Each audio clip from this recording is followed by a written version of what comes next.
स्वागत है आपका। आप देख रहे हैं इंडिया टीवी। आपके साथ मैं हूं प्राची पाराशर। दोपहर के 12 बज रहे हैं, वक्त हो गया है प्रहार का। प्रहार में आज सबसे पहले बात होगी पश्चिम बंगाल की। बंगाल का चुनावी रण कौन जीतेगा?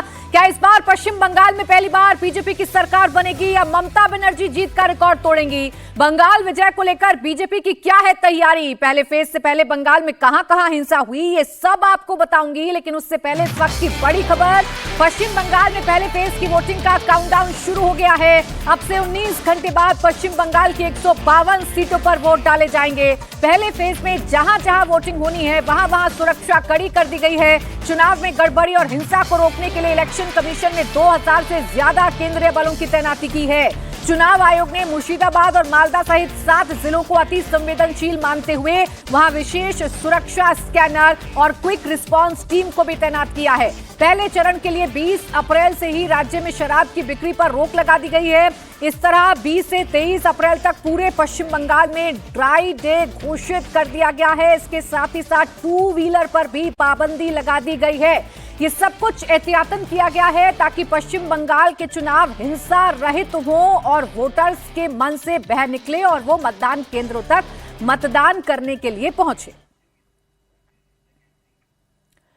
और देखिए, चुनावी समर में तमाम स्टार प्रचारक इस वक्त चुनाव प्रचार भी कर रहे हैं। यूपी के मुख्यमंत्री योगी आदित्यनाथ बंगाल में हैं और कह रहे हैं बंगाल में टीएमसी की विदाई तय है। सीधा आपको सुनवाते हैं योगी आदित्यनाथ का संबोधन। बंगाल के बंद हुए हैं, हजारों एमएसएमई यूनिट बंद हो गई है, 30 लाख से अधिक नौजवान यहां बेरोजगार हुआ है।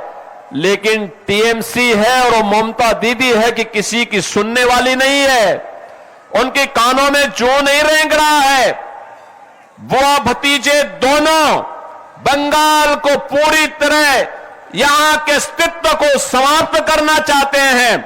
आपने देखा होगा कोलकाता का मेयर क्या बोलता है, कहता उर्दू चलेगी यहां उर्दू। और हम तो आज कहने के लिए आए हैं, बंगाली अस्मिता के साथ कोई माई का लाल खिलवाड़ नहीं कर सकता है, कोई खिलवाड़ नहीं कर सकता है।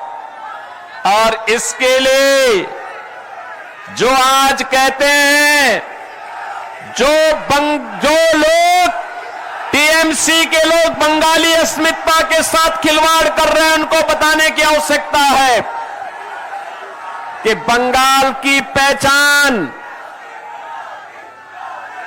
काबा से नहीं है। बंगाल की पहचान तो मां काली बाड़ी से है, मां काली बाड़ी से। यहां की पहचान वही उसी से है। बहनों और भाइयों,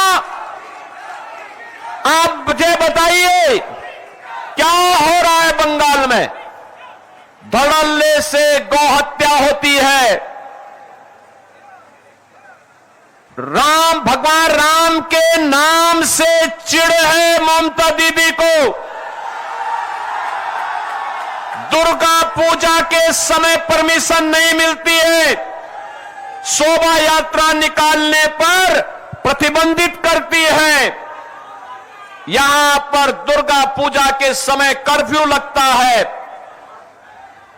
बहन बेटियां सुरक्षित नहीं है, व्यापारी सुरक्षित नहीं है। टीएमसी के गुंडे उनसे गुंडा टैक्स वसूली करते हैं। और इसीलिए मैं कहने के लिए आया हूं, बहनों और भाइयों, जो अराजकता यहां पर देखने को मिल रही है, इसी प्रकार की अराजकता 2017 के पहले यूपी के अंदर भी हुआ करती थी। उपद्रव था, कर्फ्यू था, दंगा था, गुंडा था और हर व्यक्ति को गुंडा टैक्स टीएमसी की ही सहयोगी दल समाजवादी पार्टी को देने, उनके गुंडों को देने के लिए मजबूर होना पड़ता था। बहनों और भाइयों, यूपी में कोई राम नाम उस समय लेता था तो उस पर डंडे और गोली चलते थे। यूपी में विकास ठप था, ऐसे अंधकार था। और आज यूपी में आप जाइए, यूपी उपद्रव नहीं है। आज यूपी में उपद्रव नहीं है, उत्सव है, उत्सव। कहीं रामनवमी का उत्सव, कहीं श्री कृष्ण जन्मोत्सव का उत्सव, कहीं पर कांवड़ यात्रा का उत्सव, कहीं दुर्गा पूजा का उत्सव, कहीं सरस्वती पूजन का उत्सव है। आज यूपी के अंदर अराजकता नहीं है, आज तो उत्तर प्रदेश के अंदर राम राज्य की एक नए युग में उत्तर प्रदेश के लोग जी रहे हैं।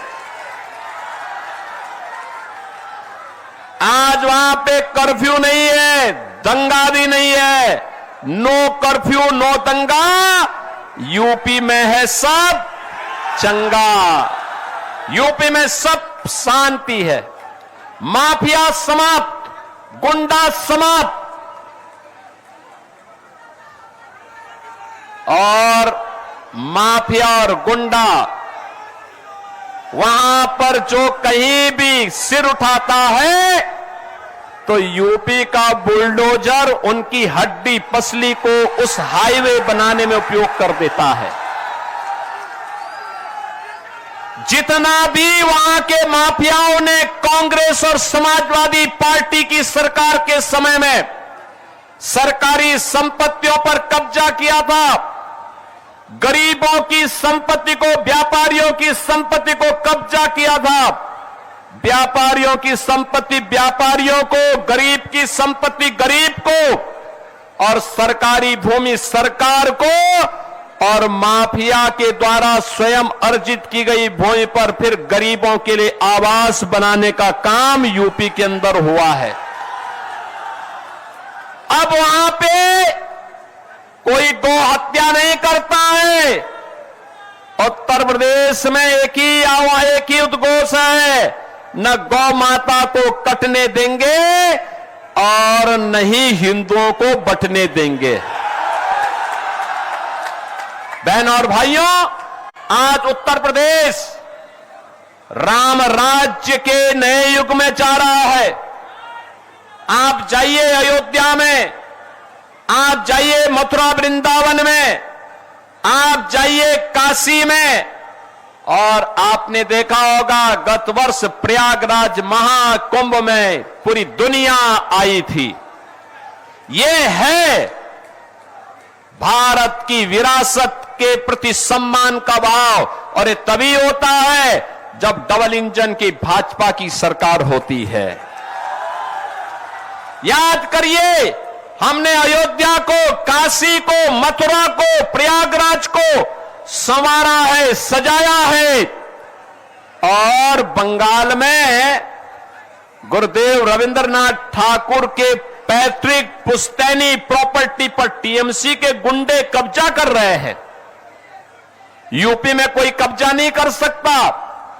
यूपी में कब्जा करेगा तो उसे मालूम है उस गुंडे और माफिया को कि उसकी 7 पुश्त की पूरी प्रॉपर्टी को सरकार ले लेगी और फिर उसको गरीबों का आवास बना देगी। तो सेकंड फेज के लिए एक तरफ धुआंधार प्रचार प्रसार चल रहा है, तो फर्स्ट फेज के लिए अब अपनी अपनी तैयारी तमाम राजनीतिक दलों ने कर ली है। पहले फेज की 152 सीटों पर किसका परचम लहराएगा, काफी हद तक ये तय करेगा कि पश्चिम बंगाल में किसकी सरकार बनेगी। मेरे साथ मेरे सहयोगी इस वक्त जुड़ गए हैं। पवन नारा हमारे साथ हैं, ओंकार सरकार हमारे साथ हैं, हुसैन रिजवी भी हमारे साथ हैं, और मनीष भट्टाचार्य भी इस वक्त हमारे साथ जुड़ गए हैं। पवन, आपके पास आ रही हूँ, क्या रिपोर्ट मिल रही है पहले फेज की चुनाव को लेकर आपके पास? देखिए, सबसे पहले मैं आपको तैयारियां दिखाना चाहूंगा। कल वोटिंग से पहले आज पोलिंग पार्टियां पूर्वी मेदिनीपुर से निकलना शुरू हो गई है। ये वही इलाका है जिसके तहत नंदीग्राम आता है, तामलुक यहीं आता है। पीछे आप देखेंगे तो टीचर्स की पोल पार्टी यहां पहुंच चुकी है। बड़ी संख्या में पुलिस फोर्स तैनात है। ये टीचर्स अपनी अपनी यूनिट लेने के लिए आ रहे हैं। सामने अगर आप देखेंगे तो रिजर्व पुलिस फोर्स है, वो यहां बुलाई गई है। और ये गाड़ियों का जो काफिला देख रहे हैं, ये वो सब गाड़ियां हैं जो पोल पार्टी को लेकर आगे जाएंगी। लेकिन अब की बार पोल पार्टियों के अलावा क्यूआरटी की टीम, जिसमें सेंट्रल आर्म पुलिस फोर्सेस के जवान तैनात हैं, ऊपर कैमरा लगा हुआ है, उस तरह की टीम के साथ मौके पर पहुंच रही हैं। सबसे बड़ी बात यह है कि अब की बार 100 मीटर की एक लक्ष्मण रेखा होगी। उस लक्ष्मण रेखा के पार कोई नहीं जा सकता और सिर्फ वोटर जा सकता है। अंदर सीएपीएफ के जवान तैनात होंगे और जो स्थानीय वॉलंटियर पुलिस होती है यहां पे और स्थानीय पुलिस होती है वो पोलिंग बूथ से 100 मीटर दूर रहेगी। तो सबकी निगाहें इस बात को लेकर हैं कि ये जिस पूर्वी मेदिनीपुर में मैं खड़ा हूं संवेदनशील इलाका है वहां कितना शांतिपूर्ण मतदान कल हो पाता है। बिल्कुल पवन, उसकी तैयारी आपके पीछे मैं देख पा रही हूं, तैयारी पूरी कर ली गई है चुनाव आयोग की तरफ से। हुसैन, आप क्या देख पा रहे हैं, आपके पास क्या जानकारी है? पहले फेज का ये चुनाव कितना चुनौतीपूर्ण है चुनाव आयोग के लिए और कितना चुनौतीपूर्ण है टीएमसी और बीजेपी के लिए भी?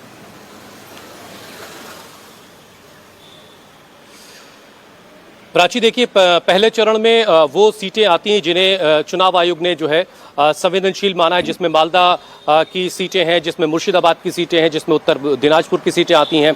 खासतौर से वो इलाका जिसे मोथाबाड़ी विधानसभा कहते हैं, जहां पर पिछले वक्त में हमने एक बंधक कांड देखा था। उसके बाद से हमने अपनी लगातार जो खबरें भेजी हैं, जो रिपोर्ट्स पहुंचाई हैं आप तक, उनमें ये बताया कि किस तरीके से केंद्रीय बलों की तैनाती हर तरफ की गई है और केंद्रीय बलों के पहरे के साए में पहले चरण के मतदान की तैयारियां पूरी हो चुकी हैं। मुर्शिदाबाद की 22 विधानसभा सीटें हैं और मालदा की 12 विधानसभा सीटों पर कल ही पहले चरण में मतदान हो रहा है और जिन्हें संवेदनशील माना गया है। और ये जो पहला चरण होगा प्राची, इसमें कांग्रेस के लिए खाता खुलने की खबर आ सकती है और क्योंकि इनमें वो सीटें हैं, जैसे मोथाबाड़ी की मैंने बात की, मोथाबाड़ी एक सीट ऐसी है जहां पर कांग्रेस को लेकर के काफ़ी बातें हो रही हैं। मुर्शिदाबाद से भी कोई अच्छी खबर आ सकती है। आप याद कीजिए साल 2021 के विधानसभा चुनाव को, आज़ादी के बाद पहली बार ऐसा हुआ प्राची जब पश्चिम बंगाल में लेफ्ट और कांग्रेस का खाता नहीं खुला था जी। और CISF जो नई नवेली पार्टी थी उसने एक सीट जीती थी, लेकिन इस बार फर्स्ट फेज में कोई खुशखबरी कांग्रेस के लिए आ सकती है। अब आते हैं बात बीजेपी की करते हैं। मुर्शिदाबाद जो जिला है जहां पर कुल 22 सीटें हैं प्राची, यहां से अच्छी खबर बीजेपी के लिए आई थी और बहरामपुर और मुर्शिदाबाद ये 2 सीटें बीजेपी ने जीती थी। मुर्शिदाबाद से मौजूदा वक्त में गौरीशंकर घोष हैं जो वहां के विधायक हैं और एक बार फिर से वहां के उम्मीदवार हैं। जबरदस्त तरीके से वो प्रचार में लगे हुए थे जब हमने मुर्शिदाबाद से अपनी खास रिपोर्ट मोदी और मुसलमान वहां से दिखाई थी। और इसी तरीके से बहरामपुर में कंचनदा है, वो भी लगातार कैंपेनिंग में लगे हुए थे। लेकिन इस बार बहरामपुर में थोड़ी सी लड़ाई जो है वो त्रिकोणीय हो गई है, क्योंकि अधीर रंजन चौधरी वहां से इस बार चुनाव मैदान में है और एक हैवी वेट कांग्रेस के नेता रहे हैं, वो 5 बार के सांसद हैं। तो ऐसे में बहरामपुर की लड़ाई थोड़ी सी बीजेपी के लिए टफ हो रही है, लेकिन अभी आने वाला वक्त यानी कल जो है वहां की आवाम फैसला करेगी। बिल्कुल हुसैन, यानी ये जो 152 सीटों का मुकाबला है बड़ा दिलचस्प है। कहने को यहाँ टीएमसी मजबूत रहती है, लेकिन इस बार बीजेपी ने भी एड़ी चोटी का दम लगाया है। अब देखना यह होगा कि वोटर्स के दिल में आखिरी वक्त में कौन से मुद्दे जिंदा रहते हैं। मालदा की क्या रिपोर्ट है मनीष, आप भी बताइए, यहाँ क्या तैयारी चुनाव आयोग की तरफ से नजर आ रही है और किसका पलड़ा भारी नजर आता है? वोटर्स में क्या चर्चा आपको देखने को मिलती है? देखिए, मालदा की 12 जो सीटें हैं वो सियासी गणित, SIR और चुनावी भंवर में यहाँ पर फंसी हैं। लेकिन यहाँ की जो बहरामपुर से लगभग मालदा की तरफ का जो लगभग 180 किलोमीटर का रास्ता है, मैं आपको बताऊं जिस जगह से मैं गुजर रहा हूँ सड़क पर लगभग 100 से ज़्यादा पूरे सुरक्षा के नाके बनाए गए हैं। मालदा और मुर्शिदाबाद ही ऐसा रीजन है जहाँ पर 2138 QRT तैनात किया गया है और इस रोड पर, हाईवे पर बसों पर चढ़कर तमाम जो भीड़ें हैं बस में भरकर, बस की छतों पर भरकर, मतलब लगातार लोग यहाँ पर आते जा रहे हैं मुर्शिदाबाद और मालदा रीजन में, जिनके पास ये मैसेज भेजा गया है कि वहां पर जल्दी से पहुंचो, अगर नहीं पहुंचोगे तो वोट कटेगा, इस तरीके का मैसेज। लेकिन तैयारी बहुत जबरदस्त है और खासतौर पर मालदा के इलाके में, क्योंकि मोथाबाड़ी में जैसे जिस तरीके की जो तैयारी आप बता रहे हैं वो तस्वीरों में दिख भी रही है। पवन जहां पर मौजूद है वहां मार्च किया जा रहा है सुरक्षा बलों की तरफ से। पवन, जरा दिखाइए तस्वीरें। जी बिल्कुल, आप जो तस्वीरें देख रहे हैं उसमें ये QRT के जवान हैं जो आपको आते हुए दिखाई दिए थे। मार्च नहीं है, ये QRT की टीम पोलिंग पार्टी के साथ साथ जाती है। रिजर्व पुलिस लाइंस यहां पर है, जो एक्स्ट्रा फोर्सेस है वो तैनात है। ऐसे अगर आप इधर जाएंगे तो आपको एक गाड़ी दिखाई देगी, उसके ऊपर कैमरा लगा हुआ है। उस तरह की गाड़ियां यहां हैं जिन्हें QRT बनाया गया है और QRT response team centrally connected है, उसके कैमरे के नजरिए से नजर रखी जा रही है और इसी में 5 जवानों की एक टीम होती है। अगर कहीं भी कोई गड़बड़ी होती है तो वो पहुंचते हैं और West Bengal police outer parameter में रहती है। तो कुल मिलाकर यहां की स्थिति ये है। अब की बार जोर इस बात पर है कि जो स्थानीय पुलिस पर आरोप लगाते थे कि इशारों इशारों में दबाव होता है, अब की बार स्थानीय पुलिस पोलिंग स्टेशन से बिल्कुल, बाहर है। क्विक रिस्पांस टीम पैरामिलिट्री तैनात है, सुरक्षा बलों की तैनाती है, कैमरे लगा दिए गए हैं ताकि इस बार सोर्स जैमिंग ना हो पाए, पोलिंग बूथ जैमिंग ना हो पाए। इसका संदेश साफ तौर पर चुनाव आयोग ने दे दिया है। मेदिनीपुर की रिपोर्ट पे ओंकार, आप बताइए यहाँ क्या तैयारी आपको नजर आ रही है ताकि शांतिपूर्ण तरीके से चुनाव हो सके, और कितनी उम्मीद है टीएमसी और बीजेपी को एक दूसरे की हार के लिए? देखिए, पश्चिम मेदिनीपुर जिला का अगर बात किया जाए तो ये बहुत ही संवेदनशील एक जगह है, ये जिला है। इस जिले में कुल 15 विधानसभा सीटें, जिसमें से सबसे संवेदनशील जो है वो है पश्चिम मेदिनीपुर जिला का दातन विधानसभा। दातन विधानसभा में जैसे कि कल देखा गया, कल चुनाव प्रचार का एकदम आखिरी वक्त था, जिस वक्त एक बड़ा हंगामा देखने को मिला। पश्चिम मेदिनीपुर की दातन विधानसभा जिला विधानसभा के आतला बोल के एक जगह है, जिस जगह पे कल देखा गया कि बीजेपी का जब आखिरी वक्त का प्रचार चल रहा था, उसी वक्त प्रचार के दौरान उनके ऊपर हमला होता है। यहाँ तक कि हमला ही सिर्फ नहीं, यहाँ का जो उम्मीदवार है बीजेपी के अजीत कुमार जेना, उनके ऊपर भी हमला होता है, उनका हाथ में भी गंभीर चोट लगता है। तो ये कहीं ना कहीं एक सवाल जरूर पैदा कर रहा है कि इतना भारी मात्रा में सीआईएसएफ दिया गया है बंगाल चुनाव के लिए। पुलिस प्रशासन हर वक्त तैनात रहते हैं, लेकिन ये पुलिस प्रशासन सीआईएसएफ रहते हुए आखिरी वक्त के चुनाव के समय क्यों ऐसा हुआ? तो जहां पर देखा जा रहा है कि लगभग 15 से 20 बाइकों को तोड़फोड़ की जाती है, एक से अधिक बाइक को आग के हवाले किया जाता है। तो ये सुरक्षा को लेकर कहीं ना कहीं पश्चिम मेदिनीपुर जैसे एक संवेदनशील जगह के लिए काफी ज्यादा चिंताजनक है। और इसके लिए अलग अलग हिस्सों पे अभी तो पुलिस की तैनाती कर दी गई है, लेकिन कल ये आखिरी वक्त पे जो घटना हुआ, उसके बाद से जैसे कि देखा जा रहा है कि इन स्थानीय लोगों में कहीं ना कहीं एक डर है कि कल आखिर चुनाव में जब वो भाग लेने जाएंगे, जब वो अपने वोटिंग करने जाएंगे, तो क्या वो सही सलामत वोटिंग कर पाएंगे?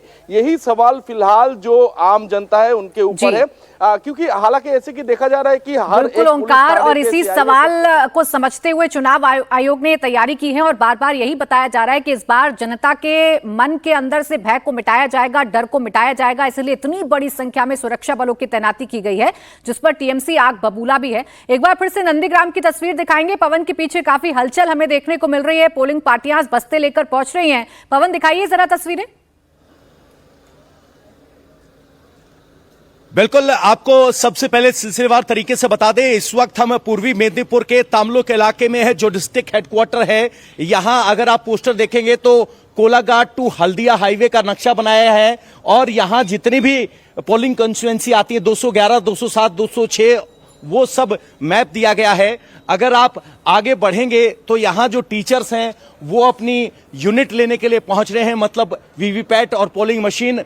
यहां बाकायदा इस जिले की सभी सीटों के लिए अलग अलग जगह पर स्थान बनाया गया है। पुलिस यहां पर तैनात है, टीचर्स पहुंच रहे हैं अपनी यूनिट लेने के लिए, और अंदर से वो पोलिंग यूनिट लेकर निकल रहे हैं। मौके पर पुलिस तैनात है, और इस तरीके से जैसे देखेंगे पुंस्कार पश्चिम सीट है, ये वीवीपैट मशीन अगर आप देख पा रहे हैं, वो मशीन है, टीचर ने रिसीव कर ली है, वो अपना लेके निकल रहे हैं। सारे टीचर्स यहां अगर आप देखेंगे तो सब अपनी वोटिंग मशीन्स को लेकर यहां से निकल रहे हैं। बाकायदा उन पर सीलिंग है और इसको लेकर वो यहां से जा रहे हैं। यानी पोल पार्टियां अपने अपनी मंजिल पर निकलना शुरू हो गई हैं। ये वो सेंटर है जहां पर सभी ईवीएम्स को डिस्ट्रीब्यूट किया जा रहा है और पोलिंग के बाद इकट्ठा किया जाएगा। यहां किसी तरह की कोई अव्यवस्था ना हो, इसलिए फायर ब्रिगेड की गाड़ी यहां मौजूद है, और टीचर्स यहां लगातार आ रहे हैं। सामने पुलिस की रिजर्व फोर्स तैनात है। तो बहुत ही एक स्ट्रीमलाइन तरीके से ये सब हो रहा है, और यहां सब स्पष्ट तौर पर लेआउट लगा दिया गया है कि कौन से कमरे में किस कॉन्स्टिट्यूएंसी की ईवीएम मिलेंगी, कहां जवाबदेही है, कहां बॉर्डर है, कहां अधिकारी बैठे हैं, ताकि किसी को कोई शंका ना हो। और टीचर्स लगातार यहां पहुंच रहे हैं। सर, आपका कौन सा विधानसभा में ड्यूटी है? 204 का पूर्व बांसकुड़ा। 204 पूर्व बांसकुड़ा। अब की बार की वोटिंग में और पिछली बार की वोटिंग में क्या फर्क आपको लग रहा है? जो पीछे जो 2021 साल में चुनाव में लोकसभा विधानसभा का जो है ना, उसको अलग बहुत सारा अलग है। निर्वाचन कमीशन जो सिस्टम बनाया था, वो सिस्टम बहुत कड़ाकड़ी है, कड़क है, बड़ा कड़ाकड़ी है। जो सिस्टम है, सिस्टम का सिस्टम ही चल रहा है। कोई चाहेगा तो जे हम देख लूंगा, उसको इधर उधर कर दूंगा। हाँ। नहीं होगा। नहीं होगा। ये टीचर हैं जो ट्रेनिंग लेके आए हैं इलेक्शन कमीशन की, और इधर एक और टीम आ गई है। लोग गाड़ियां कर करके दूर दूर से पहुंच रहे हैं, क्योंकि आज शाम तक इन्हें अपने पोलिंग बूथ पर पहुंचाना है और वहां इनके लिए बिल्कुल पवन, इस सुरक्षा बार के का इंतजाम किए सिस्टम गए। बड़ा कड़क है, यानी कोई भी जोर जबरदस्ती नहीं कर सकता, कोई भी धमकी नहीं दे सकता, कोई भी वोटर्स को डरा नहीं सकता। इसके मुकम्मल इंतजाम चुनाव आयोग की तरफ से किए गए हैं। बहुत शुक्रिया पवन आपका, ओंकार आपका, हुसैन आपका और मनीष आपका हमारे साथ जुड़ने के लिए और पहले फेज की रिपोर्ट हम तक पहुंचाने के लिए।